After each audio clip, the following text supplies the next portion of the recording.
From the authors of Author Masterminds, this is Mysterious. Mystery surrounds us every day.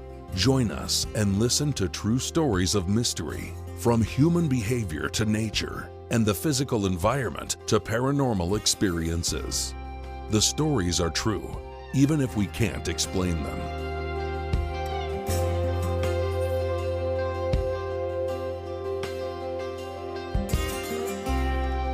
Alaskan Ghosts. In May of 1973, the chief mate and two sailors on the Alaska State Ferry, Malaspina, saw a sight about which they are undoubtedly still telling their grandchildren. On a clear Sunday morning near Twin Island in the Revillagigedo Channel north of Ketchikan, a huge vessel suddenly appeared dead ahead. Lying broadside to the ferry, it was about 8 miles away and was an exact, natural, and real ship. The three men in two different locations on the ferry reported the same sighting. With binoculars, they scanned the strange vessel and saw sailors working on the deck. The ferry crew watched the apparitional ship for 10 minutes, and then, just as suddenly as it appeared, it vanished into thin air.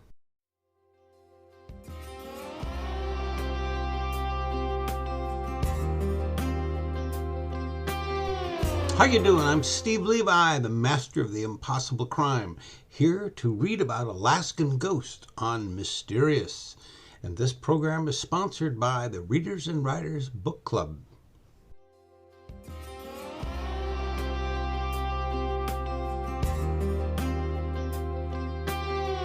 Alaska, just like every other state, has its share of ghosts. Alaskan ghosts are no different than those in the lower 48. They walk through walls, talk to themselves, appear and disappear at will, and generally upset quite a few people in the process. But in Alaska, ghosts are viewed more as a part of the Northland's rich heritage, rather than evil spirits that are doomed to haunt the world of the living for eternity.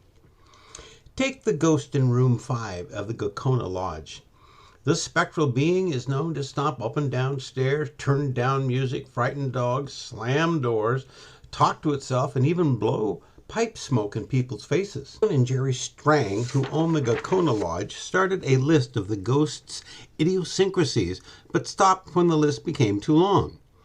Under normal circumstances, one would assume that the ghost would dissuade people from spending the night there, particularly in room 5 where the ghost hangs out. To the contrary, business at the Gakona Lodge is booming, probably due to the ghost. In fact, John and Jerry feel that the ghost is such a draw that when a woman from the University of Alaska Fairbanks offered to hold a seance for the purpose of ridding the lodge of the spirit, the brothers turned her down. Who's the ghost? Good question. No one knows for sure. The brothers did find an old photo in the lodge of a man with a pipe who they think may have been the human husk of the ghost. There's no reason for the Strange to be concerned. As long as people come to Gakona Lodge and ask to spend the night in the garish yellow room number 5, the ghost is good for business and a bona fide part of Alaska's heritage. 50 miles south of Gakona is the Tonsina Lodge. Here, the ghostly bartender resides, occasionally walking between the old lodge and a tavern. The Mangy Moose Saloon. This is where the ghost has a favorite room, number 18. Maids have occasionally found the door to that room locked from the inside, though no one had spent the night there.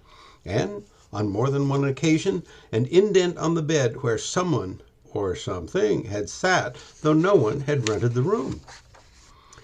The ghost apparently doesn't like people in its chambers, however. In 1981, 4 members of a road crew rented the room. Before morning, all 4 were sleeping in their trucks, and none of them would say why. When the maid went to clean the room the next morning, it was bolted from the inside. Unlike the specter of the Gakona Lodge, this one is visible.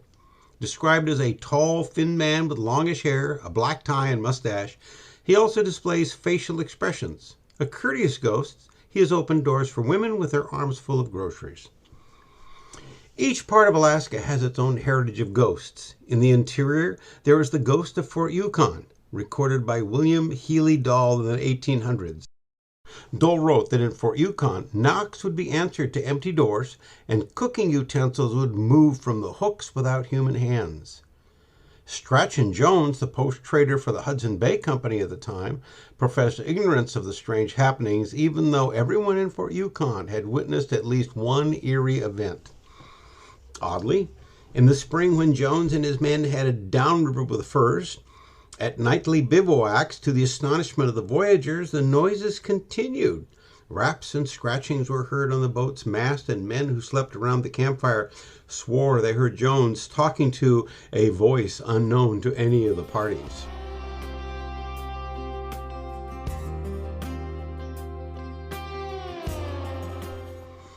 There have been 2 reported ghosts in the Aleutians, though there is no documentation by which they can be traced. One is Jake, who supposedly walks the beach below the Scotch Cap Lighthouse Foghorn on Unimak Island. The Scotch Cap Loran station has been dismantled at this time. On April 1st, 1946, a tidal wave crested at Scotch Cap and 5 Coast Guard lighthouse personnel were swept to their deaths. Today, Scotch Cap, which overlooks the confluence of the Pacific Ocean and the Bering Sea at the southern end of Unimak Pass, is an automated lighthouse.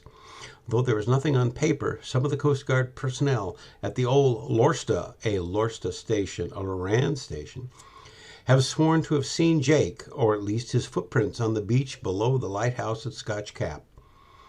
The second ghost is that of a Japanese colonel on Attu, who has been seen by at least one credible witness. In southeast Alaska, Skagway has a gold rush ghost, and it, like the ghosts of Gekona and Tonsina, haunts a specific room in a hotel. Mary, the friendly ghost, lives in room 24 of the Golden North Hotel in Skagway. She's a shadowy figure that floats through the air and can sometimes be seen near the window of a room where she resides.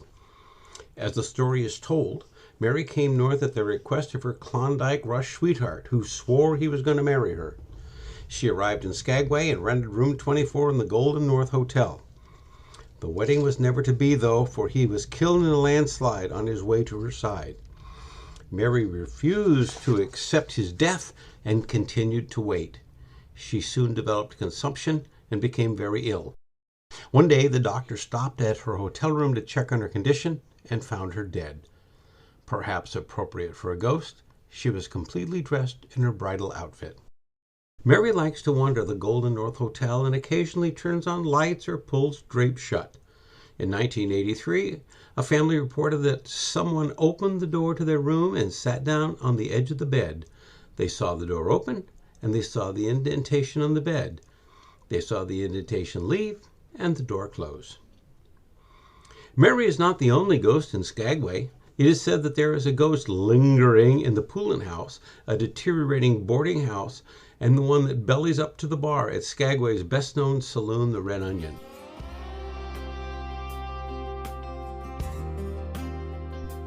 Let me take a short break.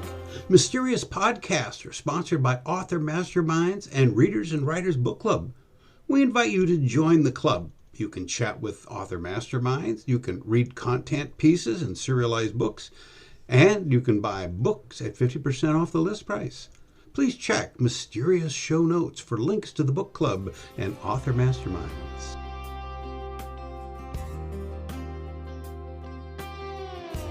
The oldest known white man's ghost in Alaska is also in the southeast and is said to have haunted Baranoff's Castle in Sitka for 50 years. Don't look for Baranoff's Castle today because it was destroyed by fire in 1894.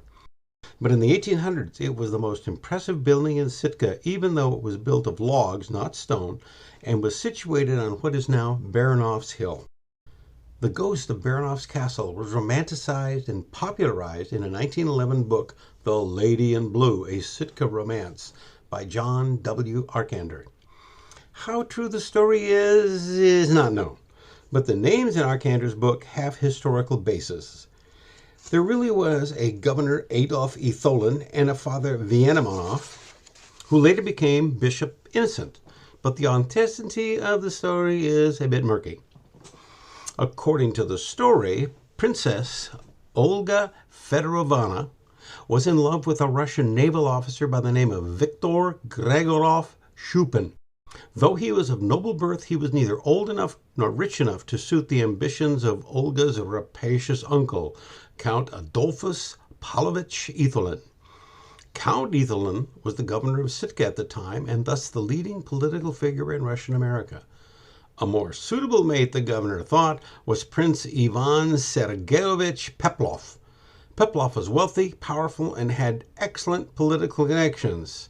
But on the other hand, he was old and ugly, selfish, rude, a gambler and a drinker, and he'd driven at least one wife to suicide. But Peplov had other problems. He was infatuated with the princess, but couldn't win her heart as long as Shupin was still in Sitka. Therefore, to remove his competitor from the scene, Peplov conspired with the governor to have the young officer deliver a letter to a ship anchored in the harbor. When Shupkin went aboard the Opera in September of 1843, he was knocked unconscious and locked below deck.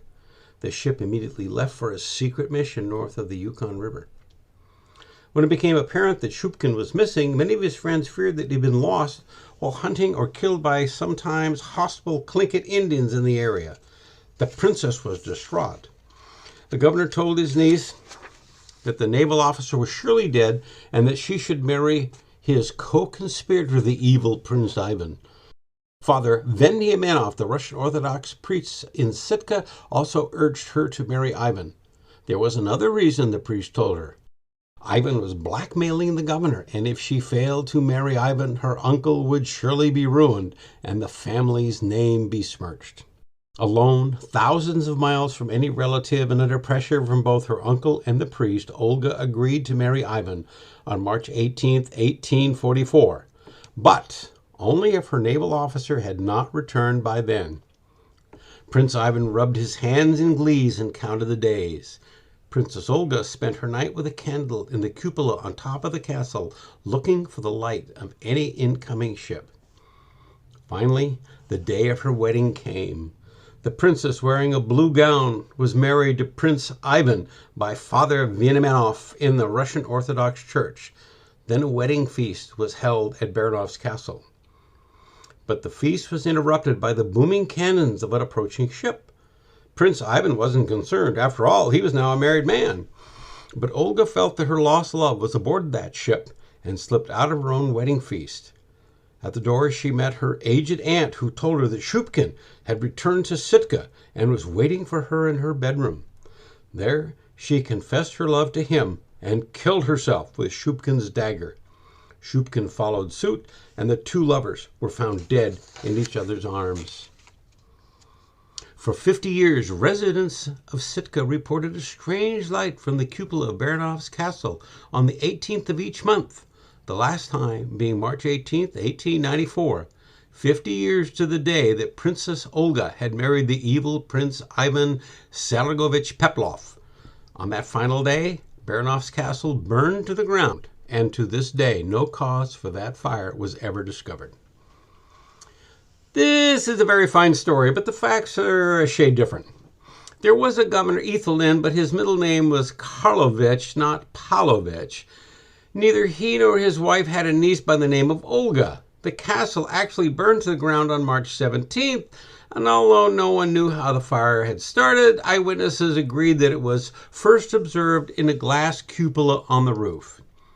Interestingly, in 1883, Eliza Ruman Skidmore, in her book Alaska, Its Southern Coast and Sitka Archipelago, reported that Baranov's castle was empty except for a signal officer and the ghost of a beautiful Russian whose sad story is closely modeled on that of the bride of Lamaror.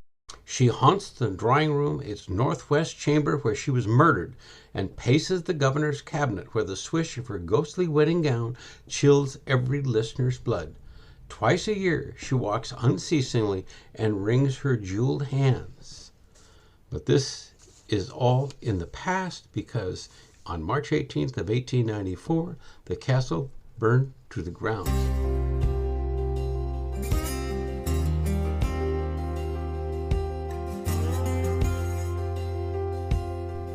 I hope you enjoyed this story of Alaskan Ghosts. This is Steve Levi, the master of the impossible crime. Feel free to look for my books on Author Masterminds. And if you like short stories, go to the Readers and Writers Book Club and you will see some of my stories there. Thank you very much. And be sure to listen to Mysterious.